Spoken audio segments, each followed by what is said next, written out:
Pêcheurs de perles européens, vous la sentez dans l'air, l'âcre odeur de la guerre qui vient, cette mauvaise odeur, cette impression diffuse, ce sombre sentiment est renforcé chaque fois qu'un honnête homme exprime son inquiétude, avec à l'esprit sans doute le sort de ses enfants et de ses petits-enfants, et chaque fois qu'un politicien qui n'a évidemment donné que pour ses intérêts à très court terme, lui ment.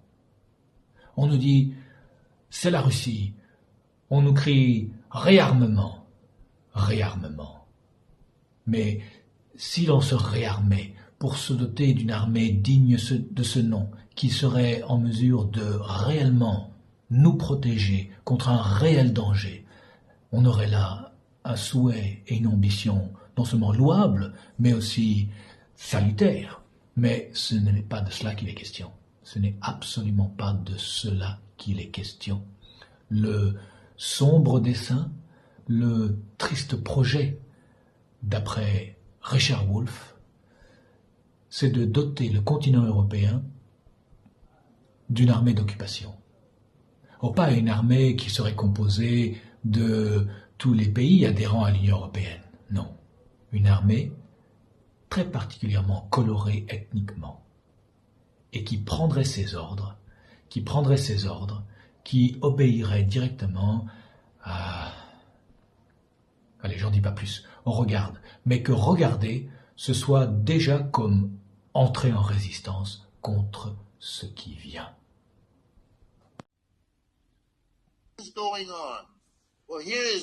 Que se passe-t-il? Voici la sombre vision que me suggère mon expérience.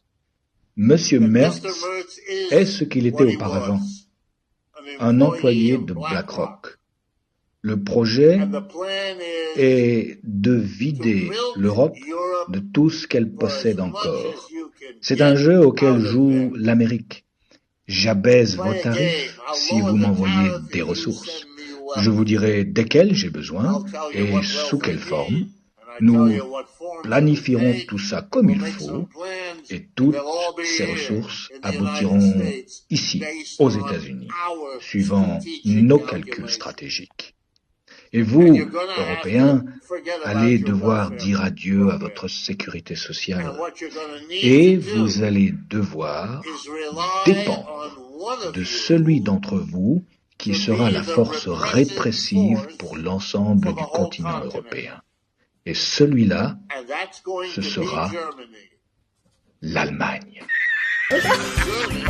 Les Allemands vont devenir les alliés des États-Unis afin d'accomplir ce projet, pas la Grande-Bretagne, l'Allemagne.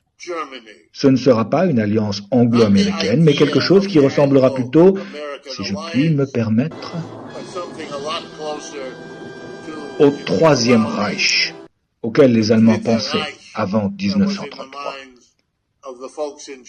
C'est une vision très sombre, mais qui est plus logique compte tenu de tous les étranges agissements auxquels nous assistons. Les Allemands ne peuvent rattraper les Américains,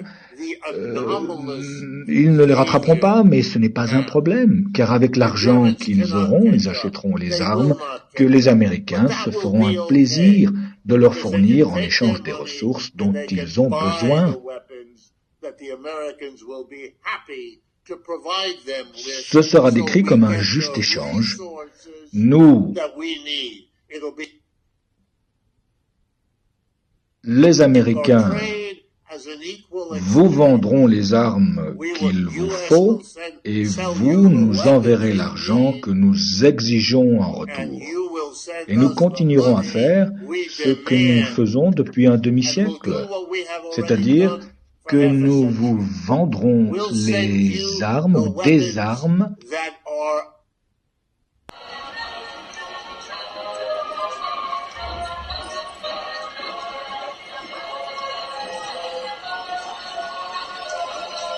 Le Dritte Reich.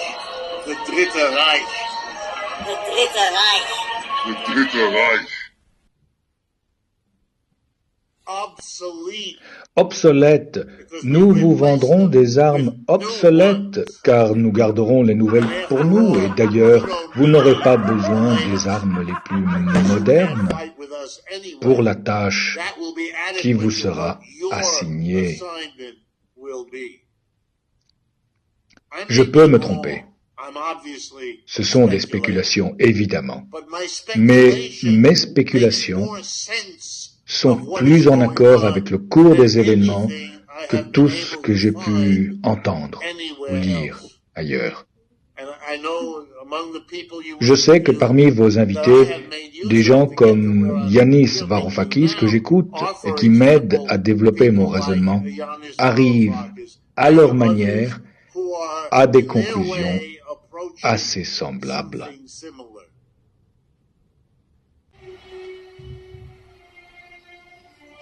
Maintenant, on pourra choisir d'ignorer cet avertissement, en le déclarant particulièrement défaitiste, et passer à autre chose. Mais le foutu dicton « jamais 2 sans 3 » trotte durement dans la tête comme les bottes d'un soldat allemand en 42-43 sur les Champs-Élysées. Celui-là sera difficile à écarter d'un revers de la main. Résistons.